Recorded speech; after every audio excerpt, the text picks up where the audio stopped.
하나님 지금도 살아계시는 줄로 믿습니다. 우리가 육신의 눈으로 볼 수 없고 또 손으로 만질 수 없어서 그렇지, 하나님께서는 지금도 하나님의 뜻과 섭리 가운데서 많은 사람들을 사용하시고 또 그 사람들을 통해서 구원의 복된 소식을 전하시는 줄로 믿습니다. 그 가운데 많은 사람들 가운데 육신의 질병으로 고통받는 사람들이 많이 있습니다. 이상하게 하나님으로부터 쓰임을 받는 사람들은 모든 것이 다 형통하면 참 좋겠는데 늘 그렇지 못한 부분들을 좀 많이 봅니다. 몸이 약하다든지 또는 문제가 있다든지. 그래서 그런 걸 보면 하나님께서 그런 사건들을 통해서 기도하게 하시는 모습을 종종 볼 수 있습니다.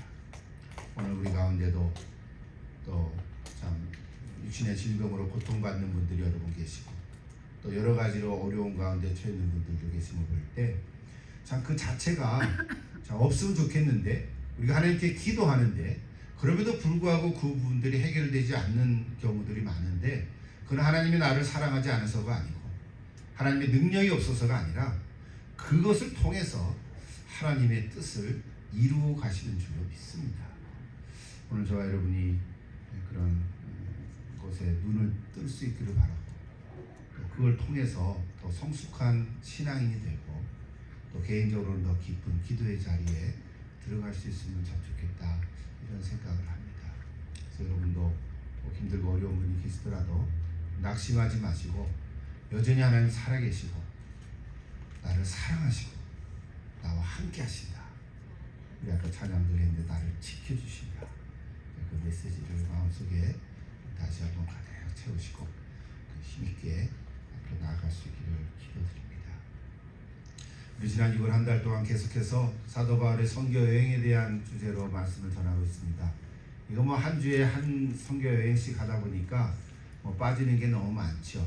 어쩔 수는 없지만, 그래서 여러분 매일 성경에 있는 사도행전의 날마다의 그 말씀들을 읽고 묵상하면서 그 부분들을 채워갈 수 있기를 바랍니다. 오늘은 제 3차 선교 여행인데요. 여러분 나눠드린 지도는 다음 주에 사용할 로마서고, 지난주에 나눠준 거를 갖고 오시오는 3차 지도를 갖고 오시고요. 또 지난 2차 여행을 좀 복습하는 의미에서 제가 2차 여행 지도의 부분들을 잠깐 이렇게 좀 띄워놨습니다. 이것이 여러분이 갖고 있는 지도인데, 가까이 볼 때는 자세해서 좋은데 이렇게 띄울 때는 좀 복잡하잖아요. 그래서 간단한 걸로 하나 이렇게 보였습니다. 저게 2차 전도여행이죠. 지난주에 얘기했던 거죠. 2차. 지난주에는 사도 바울이 드로아에서 환상을 봤죠. 생각납니까? 마게도냐 사람의 환상을 보고 마게도냐 지방으로 건너가서 이제 빌립보에 있었던 사역을 우리가 찾아봤습니다. 생각나시죠? 루스드라 출신인 자주 옷감 장사 루디아를 만나서 예수의 복음을 전하고 온 가족의 세례를 받음으로 빌립보 교회가 탄생했습니다. 유럽 최초의 교회였죠. 그 후로 바울 일행은, 지도를 한번 보세요. 그 후로 언급을 못해서 그냥 도시만 짚고 넘어가려 합니다. 자, 데살로니가 어디지 보셨습니까? 데살로니가, 베레아, 아덴을 거쳐서 아가야 지역의 고린도에 도착했습니다. 찾아보셨어요? 네, 고린도에 도착했습니다. 일일이 언급을 못하지만 사도행전 17장을 읽어보시길 바라고, 이 고린도에서의 사역은 사도행전 18장부터 기록되어 있는데, 이때 실라와 디모데가 합류하게 됐고 바울은 고린도에서 1년 6개월을 머물면서 말씀을 이게 전하게 됐습니다. 그리고는 이제 수리아 안디옥으로 돌아가려고 하던 차에 브리스길라와 아굴라를 만나게 됐고, 그 바로 밑에 갱그레아라고 하는 도시가 있는데 거기에서 옛날에 서운한 대로 머리를 깎는 그런 일이 일어났습니다. 그래서 갱그레아 하면 바울이 머리를 깎던 곳이다, 이렇게 우리가 퀴즈로 얘기하고 있는데요. 그리고 나서 에베소에 와서 에베소의 브리스길라와 아굴라를 그곳에 머물러 두게 하고, 그래서 브리스길라와 아굴라는 에베소에 지금 머물러 있고요. 바울이 혼자서 배를 타고 이제 그쪽 지중해 건너서 이제 가이사랴 거쳐서 예루살렘에 들른 후에 이제 바로 떠났던 이제 수리아 안디옥까지 도착하게 됐습니다. 이것이 이제 지난 주일날 마쳤어야 했던 제 2차 전도 여행입니다. 그리고 한 바퀴 도는 거죠. 이제 2차 전도 여행.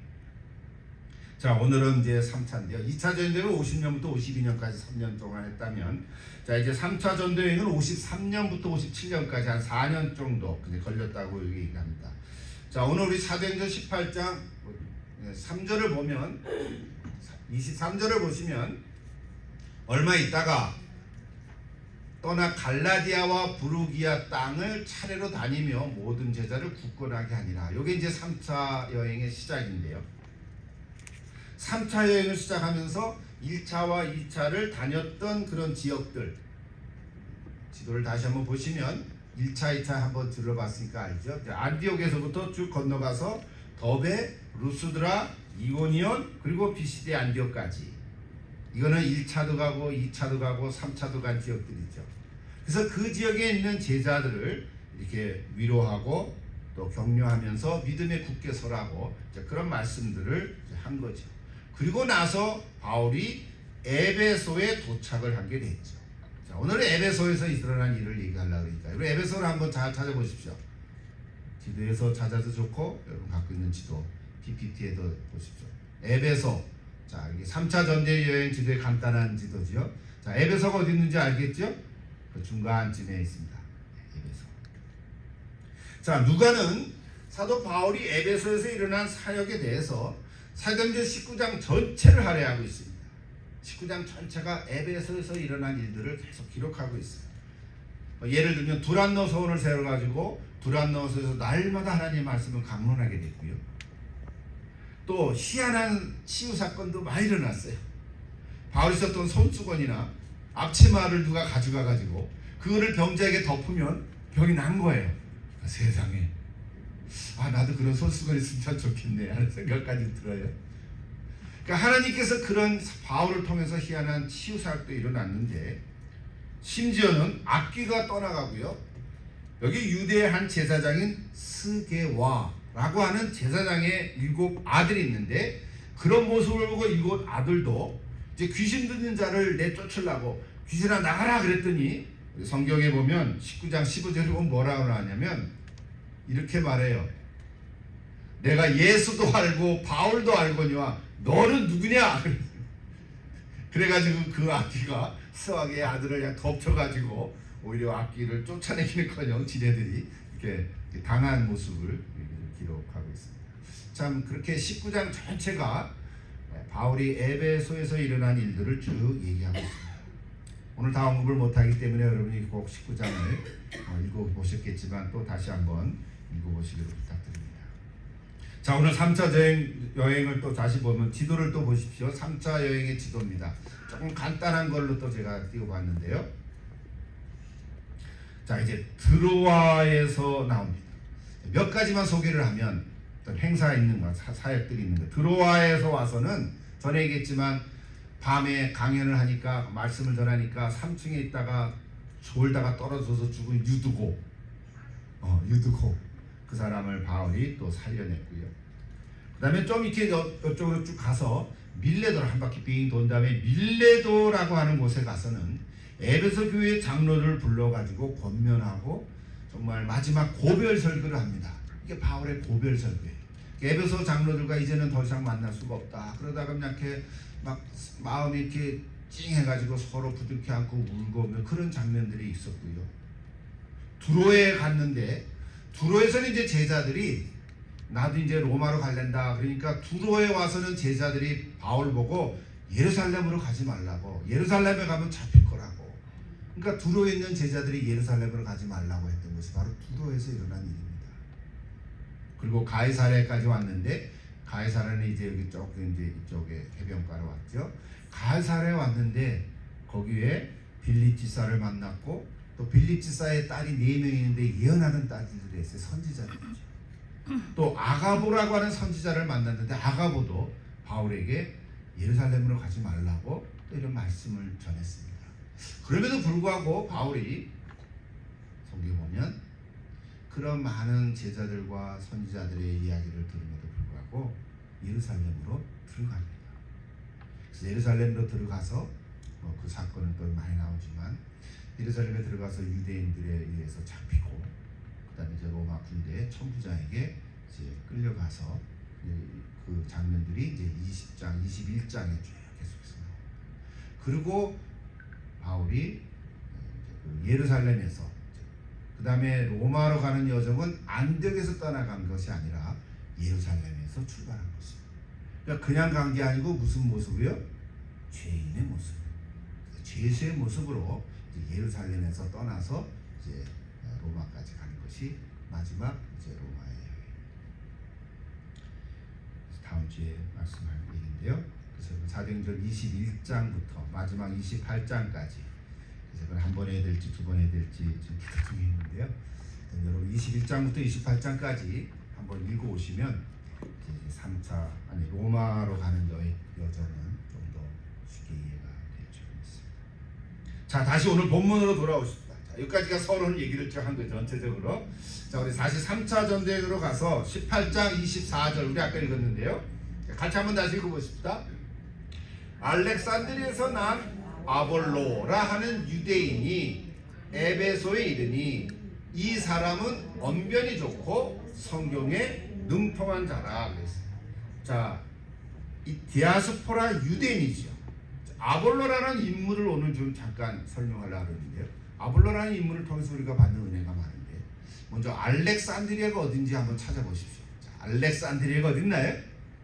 저 많은 지도에서 알렉산드리아 찾은 사람 손 들어보세요. 제가 상을 하나 줄게요. 알렉산드리아가 어디 있습니까?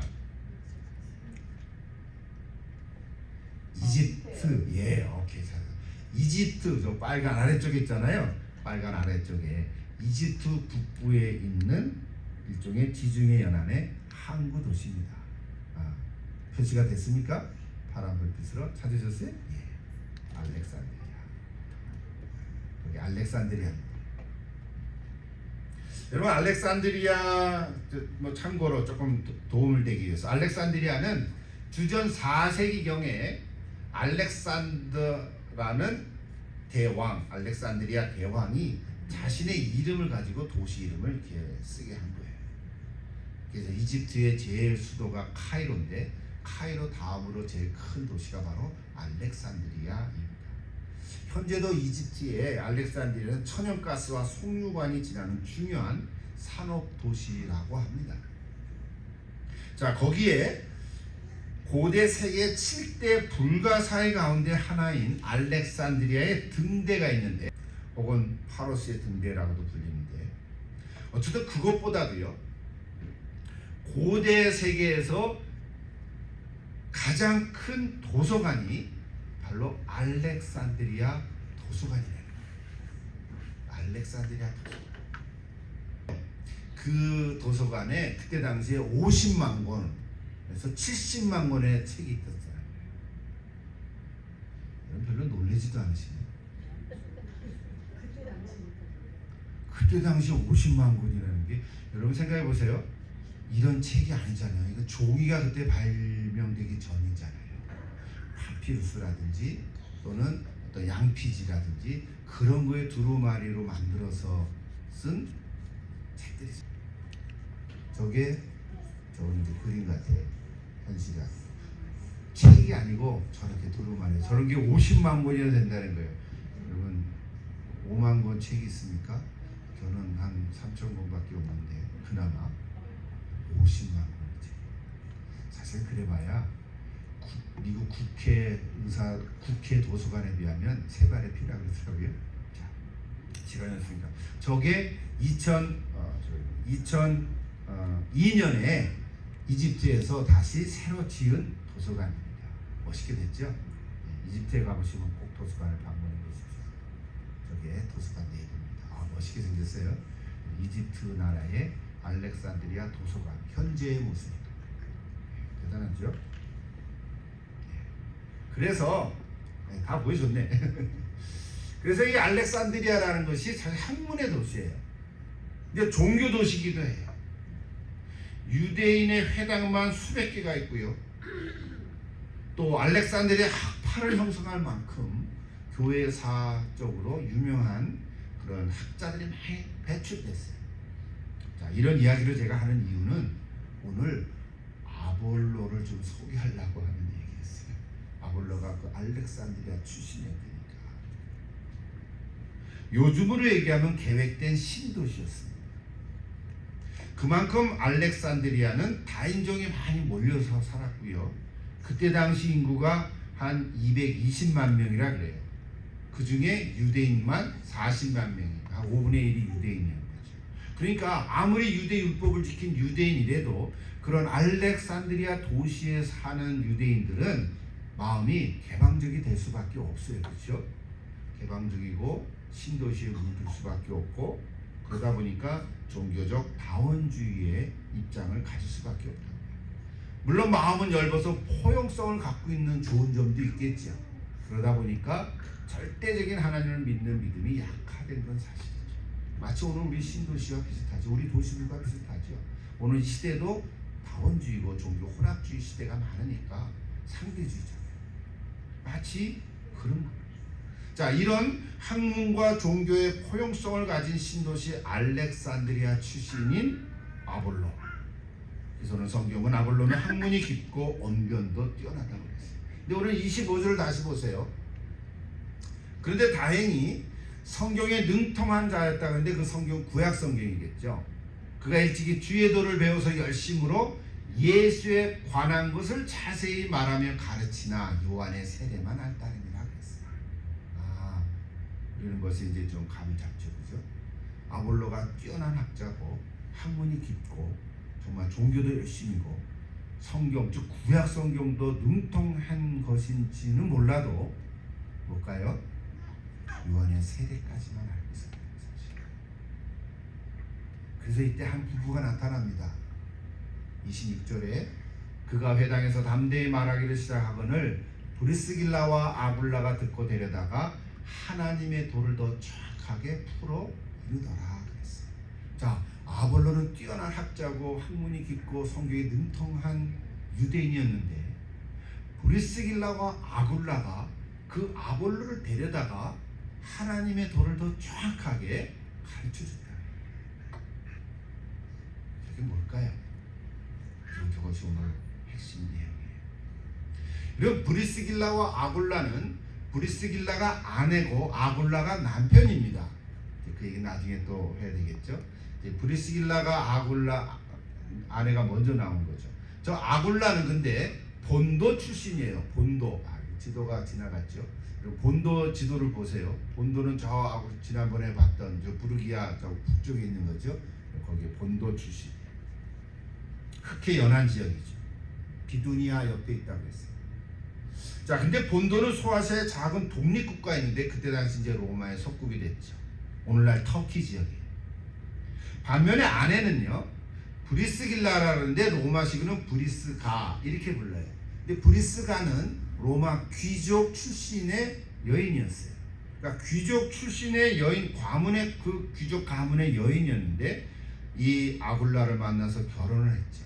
근데 아굴라의 직업이 뭐였습니까? 천막을 만드는 사람이었어요. 천막 제조하는 사람이었어요. 그리고 가죽을 이렇게 수공했던 사람이에요. 동물의 가죽을 벗겨서 가방을 만들든지 구두를 만들든지 이런 일을 하던 사람이에요. 근데 그걸로 돈을 많이 벌었어요. 어쨌든 그래서 나중에 브리스길라와 아굴라는 바울의 동역자가 됐고 바울의 많이 든든한 후원자가 되기도 했습니다. 자, 그런데 그런 아굴라가 브리스길라와 아굴라가 이 학문이 높은 아볼로에게 하나님의 도를 정확하게 가르쳐줬다는 거예요. 여기 오늘 말씀의 핵심. 이건 몰랐죠? 요즘으로 이제 쉽게 말하면 뭐 공부를 많이 해서 박사학위를 몇 개나 갖고 있는 사람이라도 대처 하나님은 알지 몰라도 뭘까요? 신앙에 있어서 뭐 대학도 가보지 못한 어떤 집사님이 그 사람을 만나가지고 예수의 하나님 나라의 복음을 잘 설명했다. 이해하십니까? 네. 그런데 그게 먹힌 거예요. 지금 아볼로가 그걸 여러분, 아무리 공부를 많이 하고 세상 학문이 높다 그래도 신앙에 대한 얘기는 그걸로 해결되는 게 아니라는 거예요. 아니, 공부를 못한 사람이라 할지라도 내가 예수를 믿는다면 그 예수를 전하는 그 복음이 더 중요하다는 거예요. 지금 아볼로는요, 이 브리스길라와 아굴라로부터 하나님 나라의 복음을 정확하게 들었다는 거예요. 그래서 아볼로는 이 아가야 지역으로 건너가서, 성경은 아가야 지역으로 건너가서 성경을 바탕으로 예수가 그리스도이심을 증언했다 그래요. 우리는 벌써 잘 알고 있는데, 예수가 그리스도임을 증언해서 사람들 앞에서 공개적으로 가르침으로 유대인들이 말로 이길 수가 없었다, 그렇게 얘기했어요. 아볼로 자신이 유대인이었기 때문에 유대인의 전통과 구약 성경은 너무 잘 아는 거예요. 능통한 거예요. 그런데 아볼로가 그 유대인들에게 예수가 그리스도라고 선포를 했을 때 유대인들은 뭐라고 막 얘기를 하고 변론을 해도 아볼로를 못 이긴 거예요. 이해하십니까? 그만큼 하나님께서는 아볼로를 사용하십니다. 오늘 19장 1절을 이제 다시 가보십시다. 아볼로가 고린도에 있을 때 바울이 윗지방으로 다녀 에베소에 와도 어떤 제자들을 만나. 자, 아볼로는 고린도에서 이 말씀을 전한 거고요. 바울은 이제 에베소에 와서 제자들을 만나서 19장 2절을 저렇게 했어요. 같이 한번 읽으십시다. 이르되 너희가 믿을 때에 성령을 받았느냐? 이르되 아니라 우리는 성령이 계심도 듣지 못하였노라. 바울이 이르되 그러면 너희가 무슨 세례를 받았느냐? 요한의 세례라. 바울이 이르되 요한의 회개의 세례를 베풀며 백성에게 말하되 내 뒤에 오시는 이를 믿으라 하였으니. 이거 누가 말한 거예요? 세례 요한이 한 말이잖아요. 그렇죠? 요한복음 1장에 나오면 2장에 세례 요한이 내 뒤에 오시는 이를 오히려 너희들이 믿어. 나는 그분의 신들매를 풀기조차도 못한다. 그런 얘기 했잖아요. 그러면서 세례 요한은 세례를 베풀었단 말이에요. 근데 이제 바울이 저렇게 얘기를 하는 거예요.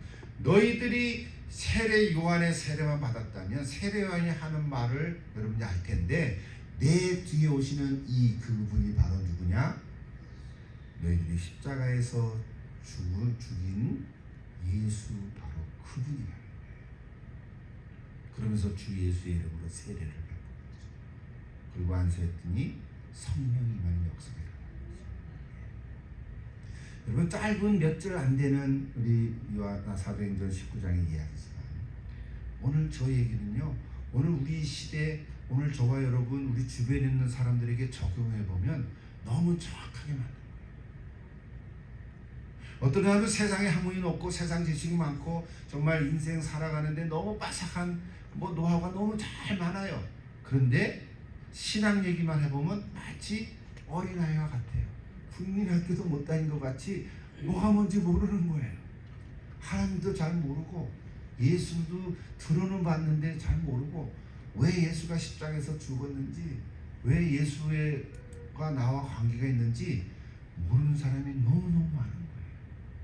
다 똑똑하고 인생살이를 잘 살아오고 몇십 년을 살아온 사람이라도 저 복음의 핵심 얘기를 부딪히면 너무 마치 초등학교와 같은 학생 수준밖에 안 돼요. 여러분, 그런 사람 한번 만나봐야 돼요.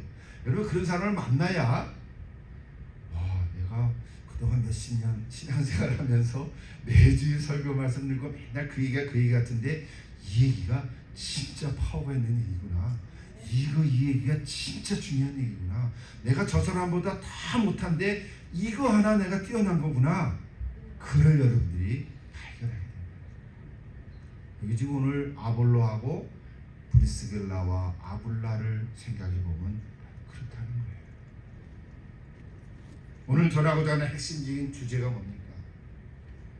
오늘 아볼로처럼 아무리 학문이 뛰어나고 또 구약 성경에 대해서, 오늘 우리는 신약 성경에 대해서 잘 알고 혹시 지식도 많고 심지어는 가르치고 책을 쓴다 하더라도 예수의 이름으로 세례를 받지 못하면, 즉 성령으로 체험하지 못하면, 성령의 세례를 받지 못하면 그 사람은 참된 신앙인으로 살아갈 수 없다는 사실. 여러분, 성령의 임재에 대해서는 제가 몇 번이나 강조해서 말씀을 드렸습니다. 제일 첫 번째가 오순절마다 다락방에 모인 사람들에게 기도하는 중에 성령이 임했죠. 또 빌립이 사마리아에 가서 전도를 했는데 요한의 세례를 베풀었는데 그때 베드로와 요한이 와가지고 안수해서 기도하는 가운데 또 성령이 임하게 된 거죠. 이방인 백부장이 고넬료에 가서 또 베드로가 말씀을 전하는 중에 또 성령이 임했습니다. 오늘 여기 에베소에서 사도 바울이 예수를 따르는 제자들에게 예수의 이름으로 세례를 베풀고 안수를 하니까 그곳에도 성령이 임하셨다고 했어요. 여러분, 성령이 임하시는 방법은 여러 가지죠. 기도하는 중에 임하는 경우도 있고, 말씀을 듣는 중에 임하는 경우도 있고, 안수하는 경우에 임하는 경우도 있고. 전에도 제가 말씀을 했죠. 오늘 세 번째 이 주제를 얘기하는 것 같아요. 그러니까 어떤 상황과 형편이 있든지 간에 중요한 것은 회개하고 복음을 믿는 요한의 물세례만이 아니라 예수의 이름으로 세례를 받는 성령의 세례를 받아야 참된 신앙인으로 살아갈 수 있다는 사실.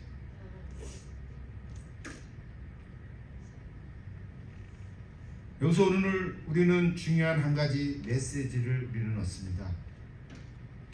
예수를 믿는다고 해도 성령을 받지 못하면, 물세례를 받는다고 해도 성령 세례를 받지 못하면 진정한 그리스도인으로 살아갈 수가 없다는 거예요. 이게 참 제가 말로 했는데 이게 체험돼야죠. 예배당에 와서 예배도 드릴 수 있고요, 성경도 읽고 기도를 한다고 해도 성령님에 의하지 아니하면 그건 그냥 내 인간적인 행동으로 되어져 가는 거구나. 일종의 종교적 예식에 참여하는 행위인 거예요. 그냥 종교 생활하는 거예요. 그냥 착하게 사는 것으로가 목표예요.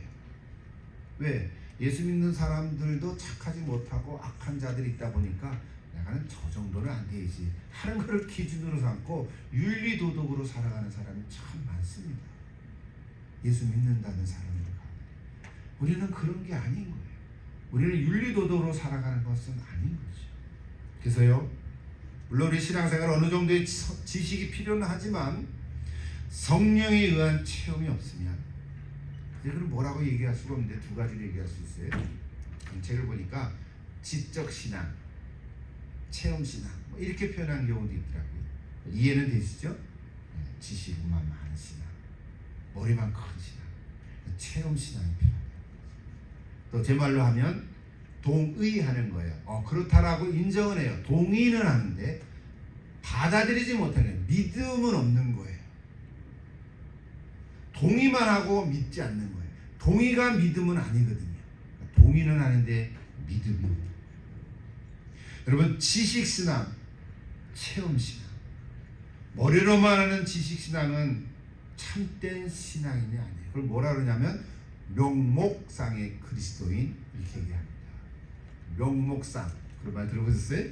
그냥 적을 두는 거예요. 그냥 발 들여놓고 있는 거예요. 종교는 안 했으면은 기독교에 이렇게 쓸 정도, 그거밖에 안 되는 거예요. 여러분, 그래가지고는 참된 신앙의 삶을 살아갈 수가 없어요. 이걸 제가 영어로 표현한다면 이렇게 얘기할 수 있어요.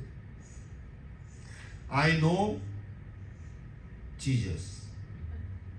I know about Jesus. Try. Do you understand what I mean? I know Jesus. I know about Jesus. Which one is your faith? I know about Jesus. Yeah. No. You should be I know Jesus. I know about is just is a 지식. I know Jesus. It's a 체험. 제가 영어를 했네요. 여러분, 내가 예수님에 대해서 아는 사람입니까? 내가 예수를 아는 사람입니까? 여러분 어떤 사람입니까? 그렇지. 권사님 영어 좋아. I know Jesus. 여러분 물론 우리가 I know about Jesus부터 시작은 해야 돼요. 그런데 I know about Jesus에 머물러 있으면 안 된다는 거죠. 이해하세요? I know Jesus. 내가 예수를 알아야 돼요. 예수의 대해서만 알면 그런 참된 신앙의 모습으로 살아갈 힘을 얻지 못할 거예요. 먼저 첫째로 오늘 본문을 통해서 우리에게 주신 메시지는 그래서 이것이에요. 예수님을 아는 것입니다. 제 어머니는 1921년에 태어나셨어요. 그 시대의 할머니들 지금 다 돌아가셨죠. 그분들은요, 저희 어머니도 소학교밖에 못 나갔어요. 그때 소학교는 5학년짜리라. 어쨌든 그래도 어머니는 한글을 깨쳤으니까 성경을 좀 읽어가지는 못해요. 성경말이 어려워요, 우리 어머니에게는. 그래도 읽어요. 하나하나 정확하게 읽지만 읽어 내려가다 뜨덤뜨덤 읽기는 해도 어떤 경우에는 그 뜻도 잘 모르시는 경우도 있어요. 제가 어머니를 아는 경우는 제가 막내로 태어났으니까 연세가 많이 드셔서 났을 거 아니에요. 제가 이제 나이가 들어서 10대가 됐을 때는 어머니가 60이 훨씬 넘으셨을 거 아니겠어요. 그래서 60은 안 됐겠네. 그러니까 그때 보셨을 때 어머니의 모습입니다. 그런데 그 어머니는 그럼에도 불구하고 어렸을 때부터 예수님을 만나는 체험을 해서 삶으로 예수님을 믿은 믿음으로 살아가시는 모습이 있었어요.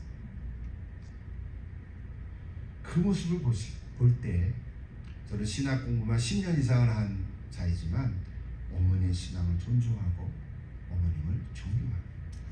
그것이 단순히 나의 어머니이기 때문이 아니고요.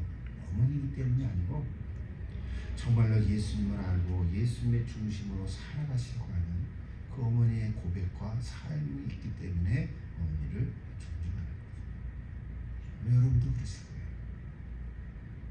반면에 엄청난 지식을 많이 쌓고 학문도 넓히고 철학과 지식과 역사와 과학 등 폭넓게 여러 영역을 탐구한 아무리 큰 저명한 학자라 하더라도 만약에 그분이 예수님을 개인적으로 체험하지 못한다면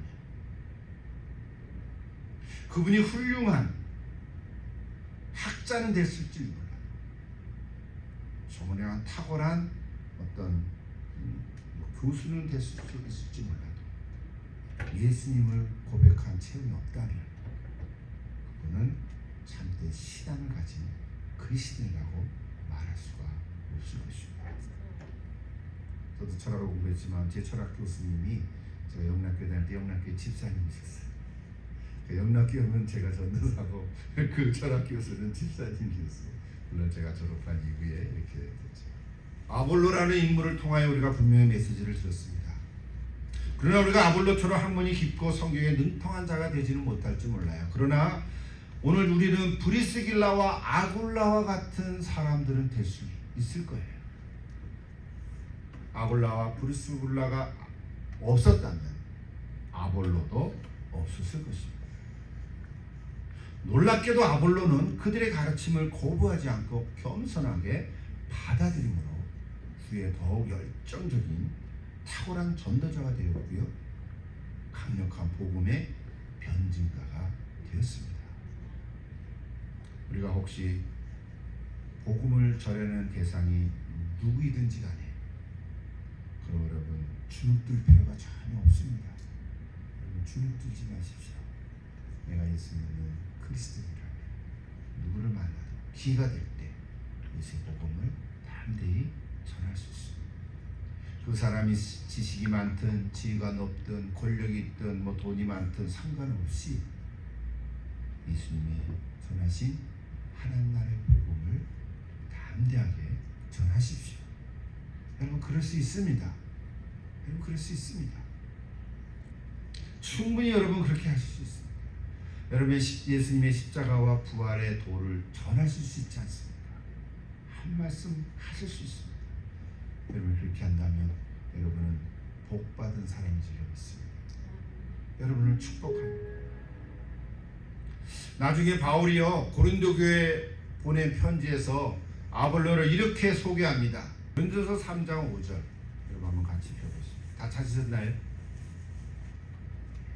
같이 한번 보십시다. 고린도서 3장 5절 말씀입니다. 같이 큰 소리로 읽습니다. 옆에 분들을 위해서. 그런즉 아볼로는 무엇이며 바울은 무엇이냐? 그들은 주께서 각각 주신 대로 너희로 하여금 믿게 한 사역자들이니라. 6절 7절 계속 보십시다.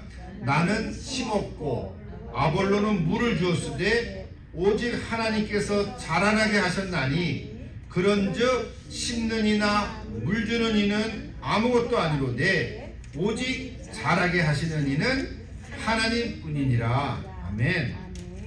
야, 고린도에서 아볼로가 말씀 많이 전하니까 고린도 교회에 있는 신자들 중에 아볼로파가 생겼어요. 또 바울이 와서 복음을 전하니까 바울이 더 맞는 것 같아. 바울파가 생겼다고요. 그래서 고린도 안에는 또 베드로파도 생겼어요. 게바파라고 그랬죠. 그러다 보니까 고린도 안에는 바울파, 게바파, 아볼로파가 생겼다 그랬잖아요. 고린도서 앞에 2장을 보면 그래서 바울이 3장에 이렇게 쓴 거예요. 야, 아볼로는 무엇이며 바울은 무엇이냐? 나는 심었고, 나는 복음의 씨를 심었고, 아볼로는 물을 주어서 자라게 했는데, 자라게 하시는 분은 누구라고요? 하나님 하셨다. 아볼로든 나든 아무것도 아니다. 이게 진짜지. 그렇지 않습니까? 이게 진짜. 우리는 다 하나님의 동역자들입니다. 아볼로와 바울만 동역자들이 아니고 우리도 다 동역자들입니다. 우리의 재능이 무엇이든지 우리가 지식이 많든 적든 언변이 있든 없든 우리는 다 예수 안에서 다 같은 동역자들이라는 거예요. 저와 여러분이 다 동역자들이에요. We are one co-worker in the Lord Jesus Christ. 우리를 하나 되게 하시는 분은 누구냐면 바로 성령님이시는 거예요. 그래서 우리가 다 성령을 받지 않으면 우리가 하나 된 관계를 가지기가 어려운 거예요. 이게 물과 기름 같은 거예요. 같은 공동체 안에 있어요. 그러므로 우리는 다 성령께서 하나 되게 하신 것을 힘써 지켜나가야 됩니다. 그 성령의 임재 없이는 참된 신앙생활을 할 수가 없고요. 성령의 능력이 아니고서는 맡은 사역을 감당할 수가 없다는 거예요. 여러분 이미 여러분의 심령 가운데 성령이 임하신 줄로 믿습니다. 이 주제는 여러 번 얘기하고 확인했잖아요. 여러분도 날마다 아침마다 눈 뜨면 뭐라 그러겠죠? 성령님 오늘도 나를 다스려 주셔서 오늘 하루 무슨 일이 있든지 지혜롭게 해주옵소서. 1분도 안 걸려요. 근데 그 기도하고 일어나고 세수하고 그러다가 또 시간 내서 말씀 읽고 기도하는 시간 갖고 바울이 로마 감옥 이제 마지막 가서 로마 감옥에서 쓴 편지들이 옥중서신인데 그 중에 에베소가 있어요. 에베소 4장 1절부터 6절은 저렇게 같이 한번 읽으면 좋겠는데요. 다 일어나서 한번 읽으십니다. 선포하십니다. 4장 1절부터 6절 말씀인데요. 다 일어나서 한 목소리로. 자, 시작. 그러므로 주 안에서 갇힌 내가 너희를 권하노니 너희가 부르심을 받은 일에 합당하게 행하여 모든 겸손과 온유로 하고 오래 참음으로 사랑 가운데서 서로 용납하고 평안에 매는 줄로 성령의 하나 되게 하신 것을 힘써 지키라. 3절 다시 한번.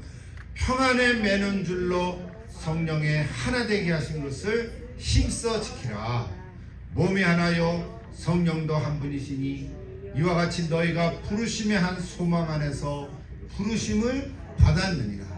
주도 한 분이시요 믿음도 하나요 세례도 하나요 하나님도 한 분이시니 곧 만유의 아버지시라.